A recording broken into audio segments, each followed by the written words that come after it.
Welcome back to the Women's Lounge. It is Wednesday, and you know what time it is. I am your host, Emiliana Guereca, and today we are talking about cancel culture. So welcome back to the Women's Lounge. It's Wednesday, and we've got a lot of questions around cancel culture. If you're listening at work, get closer. It's about to get real in here.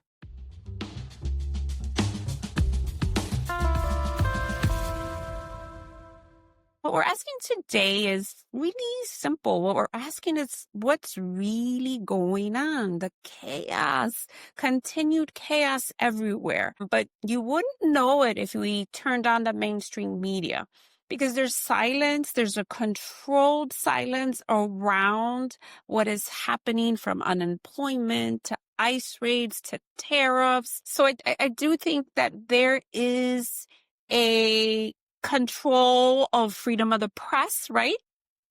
We've been told this country guarantees us freedom of the press and freedom of speech, but lately freedom seems to only apply to a select few. And so for activists, organizers, feminists, immigrant women, we're told to sit down, to shut up, or be canceled, or to stay in our lane. It's always to stay in our lane.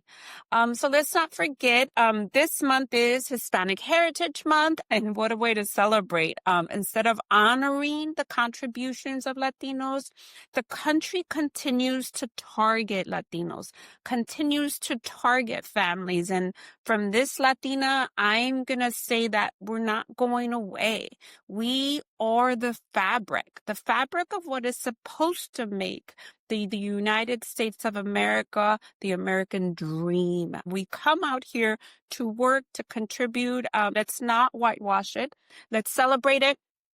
Let's not erase us. So I want to make sure that you honor Hispanics, honor Latinos, because we contribute. And although what is being put out on the media is that we are bad hombres, we are killers, rapists, taking advantage of the country, that is simply not the case, or they would not be picking up these folks at work sites. So let's go into the cancel culture 2.0. So it used to be that canceling was about accountability. People in power finally facing consequences, right? Cancel culture was the P. Diddy. Cancel culture was the Kanye West. But now it's become a weapon, a tool of control, if we say. So we don't have to agree with anyone. And yes, canceling them is an option and should be an option.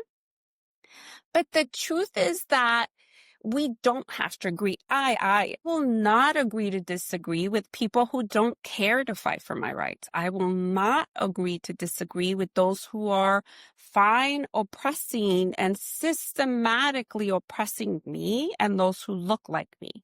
So I think the moment is to speak out. We need to speak out regardless of whether we're going to get canceled or not. So case in point. So Jimmy Kimmel was canceled last week for speaking on the death of Charlie Kirk, someone who I had no idea what his politics were. I knew that they were conservative, but they were pretty hateful. And Jimmy Kimmel dared to comment on the violence on politics, on what it means for our country. And just like that, the machine came for him. His show was canceled, and the FCC got involved. Everyone was involved in canceling Jimmy Kimmel. And so in the meanwhile, the alt-right goes around screaming free speech, goes around screaming that they have a right to free speech while suppressing everybody else and spreading hate, lies, and violence without consequences. Let's not forget about January 6th. That was political violence. So let's call it what it is. It is a cancel culture 2.0 alt-right style, because they are fine suppressing freedom of the press. They are fine suppressing freedom of speech as long as it is someone on the left or someone that is not conservative. And what that means is that it silences dissent, it silences women, and it silences those that dare to fight back. But it is especially cruel to those that dare to fight back for justice. I mean, I don't know if you remember the Dixie Chicks. They were canceled. They were canceled by folks around the Bush administration. So I know that that is what happens when we continue to be okay with this canceling and we talk about free speech. But the realistic part is that right now we are talking about free speech for the select few. So with that, we're going to move into what's happening right now around immigration, and when we talk about the cruelty that continues to happen, and we need to make sure that we aren't looking away. The big thing was that some ICE agents had grabbed some congressional folks and had slammed them to the ground. And we are talking about elected officials being slammed to the ground. This happened to the senator not too long ago, Senator Padilla. And so when we're talking about the way they are treating even elected officials, imagine how they treat people when the cameras aren't on. Imagine how they are treating the women that they are detaining. Imagine how they are treating the children that they are detaining. So I do think that there's a time for us to talk about the cruelty that's continuing to happen. That leads us into our Women's Right Watch as we continue to demand, where are the women? We see all of the men, including a senator, that Department of Homeland Security and ICE have detained. And what we don't see is the women.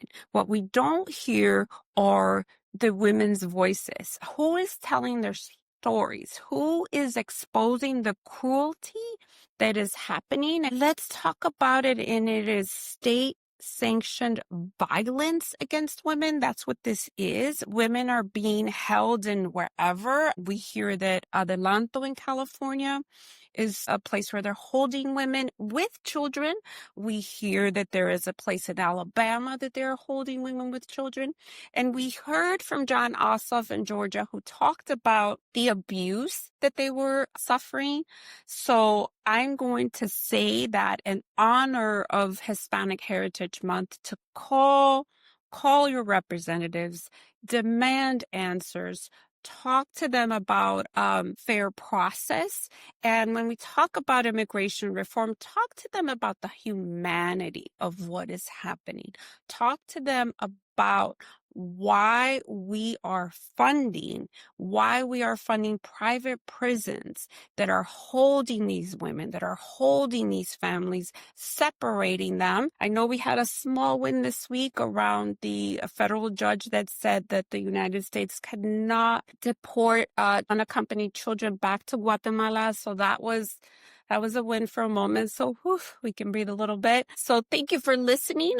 If you're in this far, this show is called The Women's Lounge for a reason. We are asking the questions the media won't. So again, we're going to ask, where are the women? Where are their voices? Who is speaking for them? Who is advocating for them? It's the women. I mean, immigrant women, Latinas, women of color, working mothers, caregivers are gonna carry this burden. Working mothers will be carrying this burden, and we cannot erase them from the headlines. We cannot erase them from the conversations. We've got to make sure that they are at the forefront, because when history gets rewritten, we are going to ask, why were we silent on the atrocities that are happening in the United States, from state-controlled media to the lack of free speech that is currently happening, to the poverty that is happening, to denied health care, to denied abortions, right? To denied reproductive justice and rights, is denied dignity. So we've got to continue to advocate, because culturally speaking, honoring our culture is important, and part of that has to do with advocacy. So in closing call, I'm going to ask everyone to continue to advocate for freedom of speech, because freedom of speech is all we've got. If we lose that, we lose everything. We've lost reproductive rights, we've lost health care, we're losing civil rights. At this point, we may lose voting rights. That's where it's headed. So I'm going to ask you not just to listen, but to act, to speak louder, to ask the hard questions, demand answers. Silence is complicity, and the cost of looking away is too high, especially for women, because when they come for some, they come for all. We cannot sit back and allow that to happen. So I'm going to leave you with this from this Latina to everyone. We are the backbone of this country, and we're not invisible. We're not disposable. We are the dream. We are not going anywhere. We will continue to fight for justice. It's liberty and justice for all, not just for some. So leaving you there. Thank you for joining me. If you've listened this far, this is the Women's Lounge. I am your host, Emiliana Guereca. And until next time, stay loud, stay defiant, and remember, women are watching. Every issue is a woman's issue. Till next time, share, repeat, and subscribe. Hasta luego.